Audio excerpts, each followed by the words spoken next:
my chiropractor adjusted me, including my jaw, and many of the symptoms, including the anxiety, disappeared. Who would have thought? But sometimes that's what it takes. I walked out of the office with the most confidence I've had in months. He called it TMJ. Yeah. How is that possible? The TMJ, that's temporal mandibular joint. I've done, I don't know, maybe a few hundred of those in my career where that was the problem causing anything.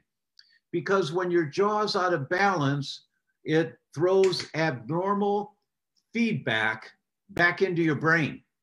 And your brain goes tilt, tilt, tilt.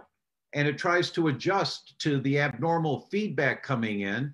And the tilting throws something else out of balance somewhere in your body. And maybe you get heart arrhythmias. Just Google TMJ and heart or cardiac function, and you'll see the references. And as hard as it is to believe, you know, the foot bone's connected to the ankle bone, connected to the leg bone, connected to the knee bone, connected to the thigh bone. And if you got a problem in your foot bone, you may only have hip pain from that. You know, it's the same concept. So let's do the foot bone thing a little bit more. So let's say you got a flat foot.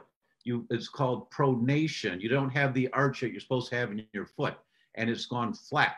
That means that that foot on, I'll use the left side as the example here, my left side, it's gone flat, which means the ankle rolls in a little bit.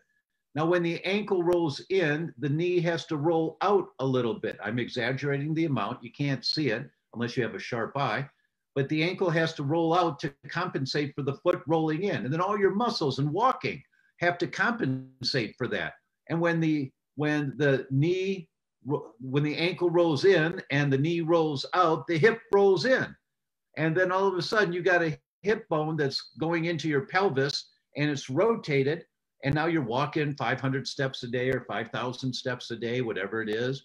And now you get inflammation and you got hip pain. And everybody's giving you medications for your hip, or the chiropractor's adjusting your hip, or you know, something else, but it's flat, a flat foot. You put orthotics in your shoes and your hip pain goes away. I mean, that's the beauty of the body and the confusion of the body.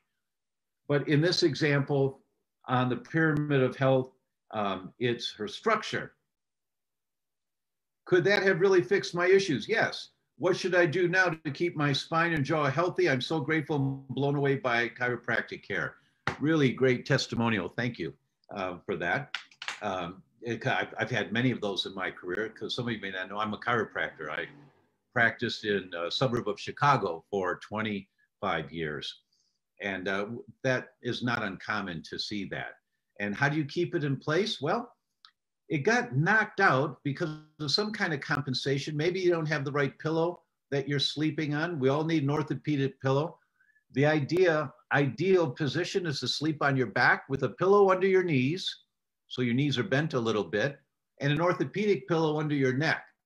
Because from a side view, your neck's supposed to have a C-shaped curve.